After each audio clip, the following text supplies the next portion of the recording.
This dude, so disappointing. He's been like a role model to her entire life, and now he's just messed it all up. So disappointing. Hey, Kim, good morning. Hey, good morning. Hey, you're on the voice disguiser. Man, I Okay. read the email and I'm just like feeling for you. What's so disappointing? Yeah, it's really disturbing. And just basically to start off my story, my mom always tried to keep really positive people in my life. From the time I was young, we came to Georgia, things of that nature. And most of them were people composed of her coworkers. She was in law enforcement. And when I was about 10, I was introduced to Officer David. And I would later start referring to him as Uncle David. And, soon he was an extended family member. So family events, school plays, graduation events, things of that nature, he was always there, always supportive, always cheering me on, even through college. And so when my grandmother had passed, he was there with us. When my grandfather was in hospice care, he sat there, at the hospice with him. And also when my mom was sick, he was in ICU with us with the whole family. So this is always like he's always been there since I was young. And so my mother passed within a day of me going to basic training for the Army. And that still has my head spinning. And he was a pallbearer at her funeral. And after that, he kind of jumped into more gear as far as like being there for support and always kind of just being, just a part of the family. And the last couple of months, I took a job across the country. And so I'm not in Atlanta much. And I've only just been back for Thanksgiving and a little bit before Christmas. And I know that Georgia got a little bit of a dusting, as we often get sometimes.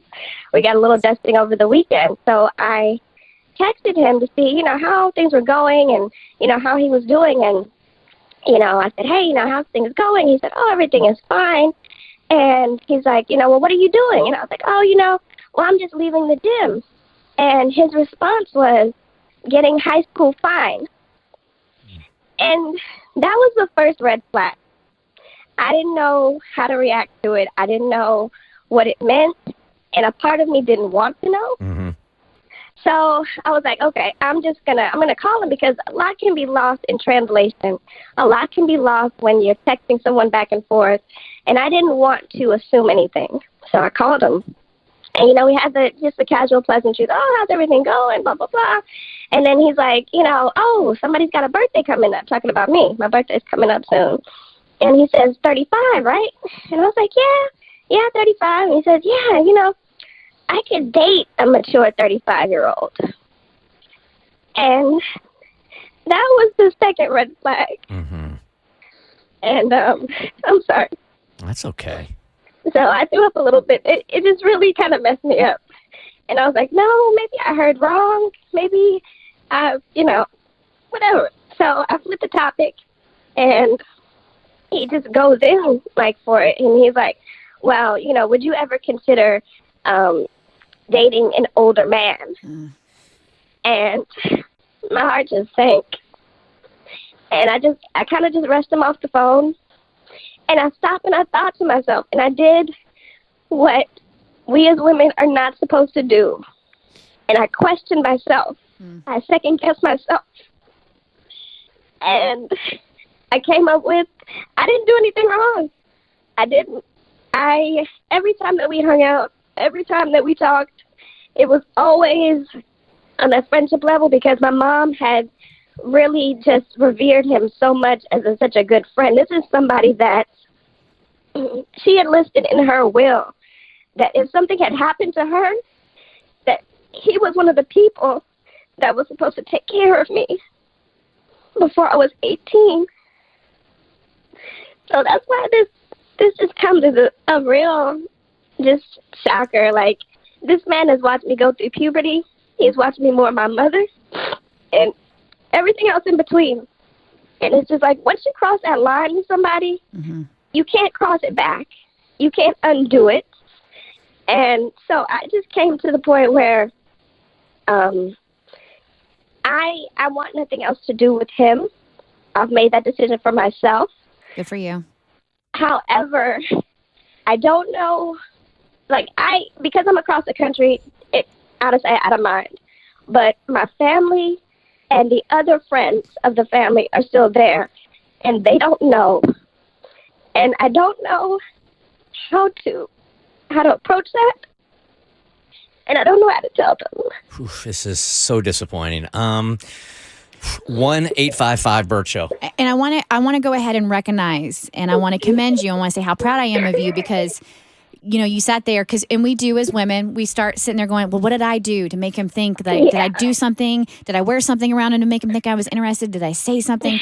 But No. you did absolutely nothing wrong. And I'm proud of you for sticking up for yourself. All right. So that's first and foremost. And I want to apologize because it's when you have somebody like this, especially up on a pedestal that you looked up to, and then he's just so grossly disappointed in you.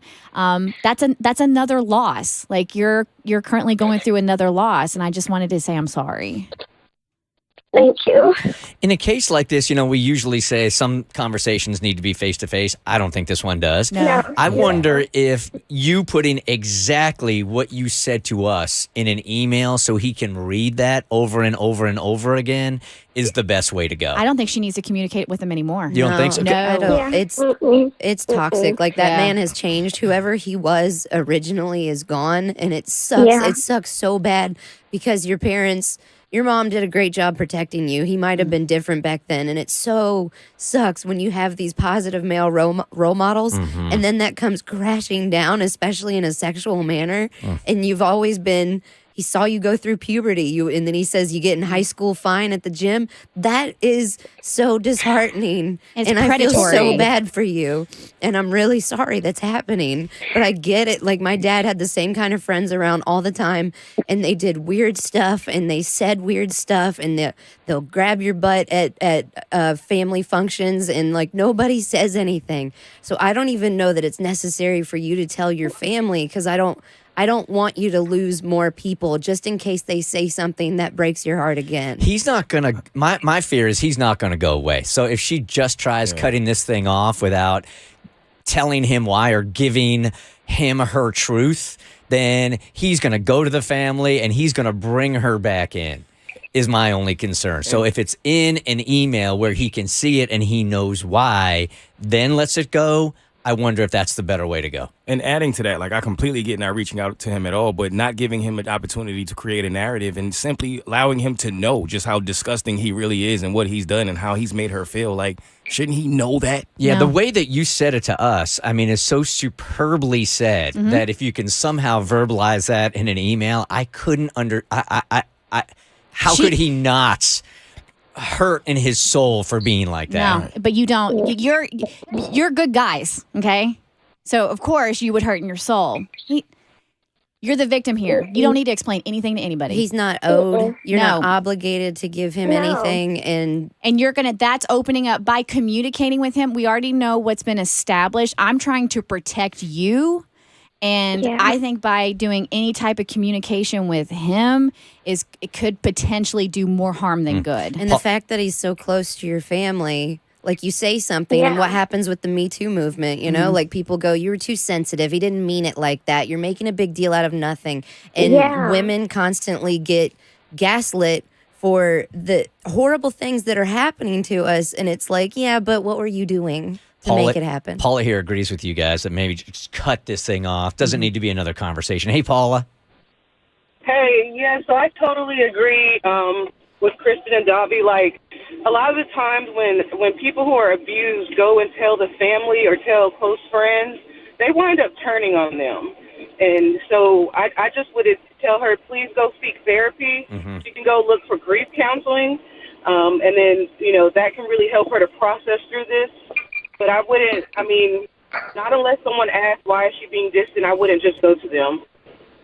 Thank you for calling. Right. Kristen, you really, you raise a really great point that this is another loss Yeah. upon a loss. Yeah. A very Yeah, important because- person in your life. Yeah.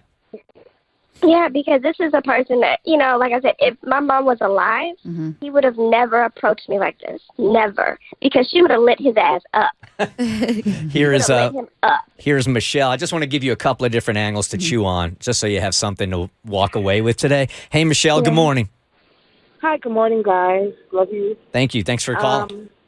I agree with you, Bert. She needs to go ahead and email him, but she needs to blind copy people who she thinks need to know what's going on, so that if he says anything inappropriate, they'll see for themselves, and it won't be a he says, she says thing. They'll see it in his own words.